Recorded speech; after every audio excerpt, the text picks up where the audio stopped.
हम बहुत सारे स्टूडेंट को फैसिलिटेट कर रहे हैं जिनकी डिग्री आज कंप्लीट हुई है, जिनके डिप्लोमास कंप्लीट हुए हैं। साथ में मॉर्निंग के अंदर सारे स्टूडेंट्स का जो लोग नए एनरोल हुए हैं उनका शिशु नया प्रोग्राम हुआ। शिशु प्रोग्राम साउथ इंडिया में बहुत ज्यादा किया था, नॉर्थ इंडिया में बहुत अब लेट आकर स्टार्ट हुआ। ये सारा प्रोग्राम हो गया, सारी चीजें हो गई। आज हमारे बीच बहुत अच्छे, बहुत ज्यादा गणमान्य व्यक्ति आए हुए हैं। प्रणाम सर, आप सब लोग का प्रणाम। सब लोग आने का बहुत बहुत धन्यवाद हमारे बुलावे पर। बात जब आप आयुर्वेद की हम करते हैं, योग की करते हैं, तो जब मैंने अपनी डिग्री पास आउट करी तो तब आयुर्वेद के डॉक्टरों को झोला वाला डॉक्टर कहते थे। झोला छाप नहीं कहा मैंने, झोले वाला डॉक्टर था। Don't take my words in wrong manner. यानी ऐसा डॉक्टर जो चूरन चटनी से इलाज करता है, ऐसा डॉक्टर जो देसी जड़ी बूटियों से इलाज करता है, और उस इलाज को दूसरे दर्जे का भारत पूरे विश्व, भारत में नहीं पूरे विश्व में भी यही सोचा जाता था। लेकिन कुछ बीते सालों के अंदर क्या आयुर्वेद ने क्या ग्रोथ पाई है पूरे इंडिया में, पूरे भारतवर्ष में, एक उसका एनालिसिस, ये एनालिसिस हमने जो निकाला है ये वेरियस सोर्सेस से निकाला है। उसमें फोर्ब्स की मैगजीन भी है, उसके अलावा अमेरिकन सोसाइटी, इंडियन सोसाइटी और WHO ने क्या कहा कि पिछले 2019 से लेकर 2022 के बीच में इन बिलियंस के अंदर, ये बात मैंने आपको क्यों आज बिलियंस की बात करी है, क्योंकि इससे पहले वो जो बेचारे झोले वाले डॉक्टर होते थे, जब हमने भी डिग्री पास आउट करी थी, तो जब पेशेंट्स आते थे हमसे कहते थे कि हमने कहा कि कंसल्टेशन लगेगी, कहता जी आयुर्वेद के डॉक्टर कब से कंसल्टेशन में लगे। It was the thinking of the society कि आयुर्वेद के डॉक्टर केवल लोगों की सेवा करने के लिए है, उनको कोई हक नहीं है कि वो अपने घर की सेवा कर ले, मतलब समाज की सेवा के लिए है अपनी। ये सच है, क्योंकि कोरोना ने अपने आप को प्रूव किया, कोरोना काल के अंदर आयुर्वेद ने, नेचुरोपैथी ने, योग ने कि यह है अडॉप्ट करना है। ये ग्राफ इस बात का प्रूफ है कि ऑलरेडी लोगों ने आयुर्वेद को अपनाना शुरू कर दिया है, चाहे वो योग के माध्यम से हो, चाहे दवाई के माध्यम से हो, चाहे नेचुरोपैथिक ट्रीटमेंट के माध्यम से हो, चाहे वो आप पेशेंट्स के अंदर पहले होता था कि हम आयुर्वेदिक अस्पताल में जाकर क्या करेंगे।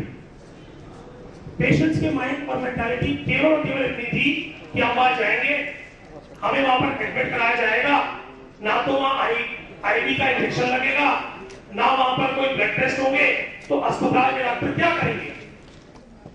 और फिर वो साइकिल बन गई।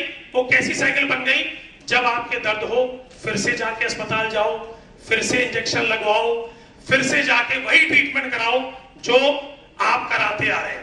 देखिए, जैसे कि आप सब जानते हैं कि कोरोना काल के बाद पूरे विश्व के अंदर आयुर्वेद का डंका बज गया है। जैसे जैसे आयुर्वेद आगे बढ़ रहा है, कुछ ही 2 से 3 वर्षों में बड़ी तेज आगे बढ़ा है। पूरे विश्व ने भारत की तरफ अपनी नजरें डाली हैं। आयुष वीज़ा की शुरुआत हो चुकी है। भारत में फॉरेन से लोग चिकित्सा प्रणाली के लिए बाहर आने लगे हैं। गवर्नमेंट ने आयुष इम्पैनलमेंट का रास्ता खोल दिया है, यानी अब आयुर्वेदिक सेंटर्स को भी प्राप्त हो रहा है आयुष पैनल, जिसके तहत सरकारी कर्मचारी एवं प्राइवेट कर्मचारी अपना कैशलेस सुविधा से उपचार करा सकते हैं। इसी कड़ी में बहुत ज़रूरी होता है कि जितने ज़्यादा अस्पताल होंगे उतने ज़्यादा थेरेपिस्ट, उतने ज़्यादा डॉक्टर्स, उतने ज़्यादा ट्रेन प्रोफेशनल की आवश्यकता निरंतर बढ़ती जा रही है। उसी के पूरा करने के लिए हमारा एक प्रयास है, जो हम national institute of health and research sciences के माध्यम से पूरे भारत के अंदर हमारे 20 सेंटर्स हैं, जहां पर थेरेपिस्ट ट्रेनिंग प्रोग्राम चलाया जा रहा है। आज उसका कॉन्वोकेशन प्रोग्राम था। जिन स्टूडेंट्स की डिग्री पूरी हुई, 10वीं और 12वीं पास बच्चे जो आज एम्प्लॉयमेंट ढूंढ रहे हैं, आज उनके लिए नई एम्प्लॉयमेंट का टाइम आ गया है। आयुर्वेदा सेंटर के अंदर थेरेपिस्ट की जॉब, जैसे एक समय आया था पूरे विश्व के अंदर कंप्यूटर का टाइम, कंप्यूटर सॉफ्टवेयर इंजीनियर का टाइम, वही टाइम आज आ गया है आयुर्वेदिक प्रोफेशनल्स का। उसी के तहत आज हमने प्रोग्राम किया और बहुत सारे स्टूडेंट्स को सर्टिफिकेट और उनका नामांकन किया गया।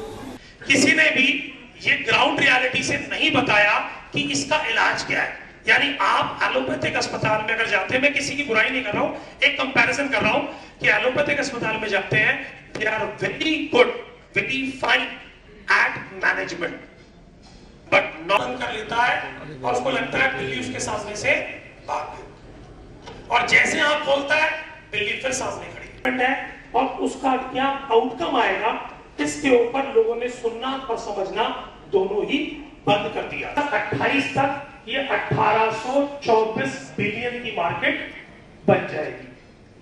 और आप कहेंगे जी ये डाटा आप कहां से लाए? आपके पास गूगल है डाटा, वेरीफाई रेक्टिफाई दोनों कर लीजिए।